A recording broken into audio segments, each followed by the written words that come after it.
On est à quelques jours de Yom Kippour. J'aimerais vous raconter une histoire hors du commun. Une histoire hors du commun. Je donne un cours au mois d'Elul l'année dernière. On est environ 3 semaines avant Rosh Hashanah. Et je parle de l'importance fondamentale, de l'importance cruciale d'arriver à Rosh Hashanah, d'arriver à Kippour, en étant en froid avec personne. En ayant réussi à pardonner à tout le monde. Pendant 1 heure, je parle que de ça. Maintenant, dans le public, il y a un ami à moi, marié depuis 9 ans, qui n'arrive pas à avoir d'enfant. À la fin du cours, mon ami vient me voir et me dit « David, j'ai un problème. » Je lui dis « Qu'est-ce qui se passe ?»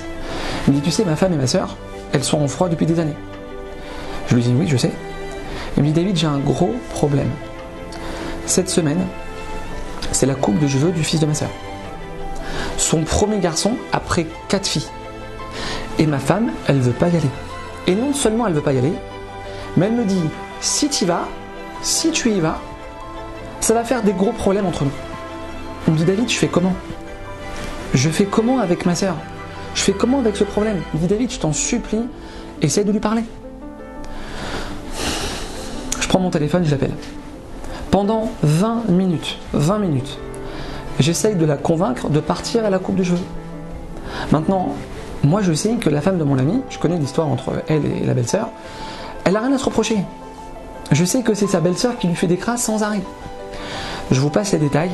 Au bout de 20 minutes, le miracle se produit. Le miracle se produit. Elle accepte de partir à la coupe de cheveux. Et là, je sais pas ce qui me passe par la tête. Et je lui dis, tu vas faire encore autre chose. Le lendemain de la coupe de cheveux, tu lui envoies un WhatsApp. Et tu lui redis encore Mazal Tov. Et tu lui fais des brachot. Et là, elle me dit, non David, là, tu la pousses. Là, ça, je le ferai pas. Maintenant, moi, je lâche pas l'affaire. J'insiste. Et là, Baruch Hashem, deuxième miracle. Elle accepte. Elle me dit, par contre, je n'envoie pas de WhatsApp. Je lui envoie par mail. Je lui dis, ok, envoie-le comme tu veux. Par mail, comme tu veux. Mes amis, cette femme, elle a réussi à faire ce qui paraît impossible. Elle a tout mis de côté.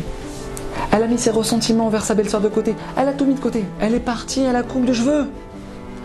Et elle lui a envoyé un mail. Le lendemain de la coupe de cheveux. Écoutez bien ce qui s'est passé, mes amis, écoutez bien. Le lendemain de Rosh Hashanah.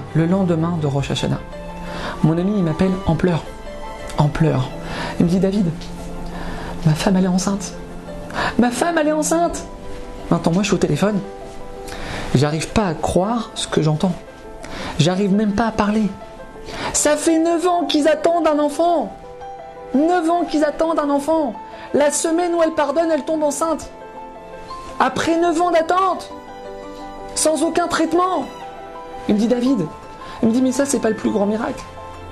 Il me dit, à cause d'un problème médical, le mikvé de ma femme, il a été décalé d'une semaine. Et ma femme, elle ovule 2 jours après le mikvé. Il me dit, David, elle est tombée enceinte après l'ovulation. Elle est tombée enceinte. Il me dit, David, c'est un miracle. Et il pleure. Mes amis, on doit savoir une chose qu'on doit rentrer dans nos veines. Une chose qu'on n'a pas le droit d'oublier jamais. Hachem Silra. Hachem, c'est notre ombre.